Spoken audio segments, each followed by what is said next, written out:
Vijay sir வந்து இப்போ வந்து ஜனநாயகன் படம் பண்ணிட்டு இருக்காரு. இதுதான் அவருடைய கடைசி படம். இதுக்கப்புறம் வந்து நான் முழு நேர அரசியல்ல இறங்க போறேன்னு சொல்லியிருக்காரு. அதை பத்தி என்ன சொல்றீங்க?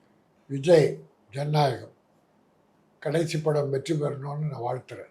அவர் சினிமா விட்டு ஒதுங்கிறது அது அவர் விருப்பம். கட்சி ஆரம்பிச்சிட்டார். சினிமாவை ஒரு பெரிய 250 கோடி இழந்துட்டு விட்டு தான் அரசியலுக்கு வர்றார்.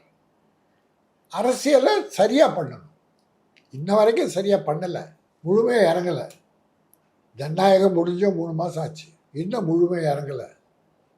அவர் இழுத்த உடனே நான் முதலமைச்சர் ஆகணுன்ற எண்ணத்தோடு வர்றதை தவிர்த்து ஒரு எலெக்ஷன் தனியாக நின்று நமக்கு என்ன செல்வாக்கு மக்கள்கிட்ட இருக்குன்னு ஒரு கணிச்சிட்ட பிறகு அப்புறம் எந்த கூட்டணிக்கு போகலாம், யாரோடு சேர்ந்தால் ஜெயிக்கலாம், எப்போ முதலமைச்சர் ஆகலாம் என்பதெல்லாம் அவர் மக்களோடு இணைந்து பாடுபடுற போது தான் அதுக்கு சரியான ரிசல்ட் கிடைக்கும். இதுக்கிடையில் இன்னும் யாராலும் கணிக்க முடியாது.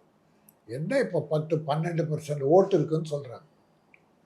ரசிகர்கள் இருக்காங்க, நல்ல ரசிகர்கள் இருக்காங்க. அவங்க அரசியல்வாதி ஆகணும். அரசியல் வேறு, ரசிகர் வேறு. அதனால் அரசியல் பயிற்சி எடுக்கணும். இவரே பயிற்சி எடுக்கணும். இன்னும் முழுமையாக வரல. எழுதி கொடுக்குற அறிக்கை தான் படிக்கிறார்.